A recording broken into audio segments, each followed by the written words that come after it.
ఈ అంతర్గత నాయకుల కుమ్ములాటలు, తర్వాత ఇవన్నీ పార్టీలకు సంబంధించిన విషయాలు, ఏ పార్టీలో ఉంటే పార్టీలకు సంబంధించిన విషయాలు.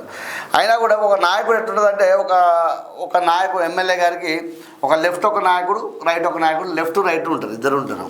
తర్వాత వాళ్ళ పక్కన రెండో తరగతి నాయకుడు ఉంటుంది, వాళ్ళ పక్కన మూడో తరగతి నాయకులు ఉంటారు. అంతే కదా, అంతే కదా, ఇట్లా పోతూ ఉంటుంది. వీళ్ళకి ఏంటంటే రెండో తరగతి నాయకునికో మూడో తరగతి నాయకునికే ఎమ్మెల్యే దగ్గర పోయే యాక్సెస్ ఉండకపోవచ్చు. అంతే కదా. ఈ రేపు పొద్దున అందుకే నేను ఏం చెప్తున్నామంటే, ఏదున్నా ఎమ్మెల్యే గారి దగ్గర వీళ్ళు ఉంటారు కాబట్టి చిన్నగా పనులు చేసుకుని వీళ్ళు బాగుపడతారు, పైకి వస్తారు, ఇంకా వేరే అవుతుంది.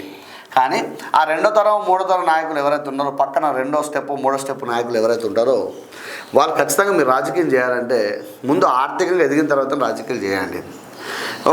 అంతకుముందు ఒక ఎమ్మెల్యే గారు చెప్పినారు, ఇవన్నీ ఏం సహించము, ఇటువంటి మంచిగా ఉండాలి మీరు అని చెప్పినారు. నాకు గమ్మత్ అనిపించింది విషయం ఏంటంటే,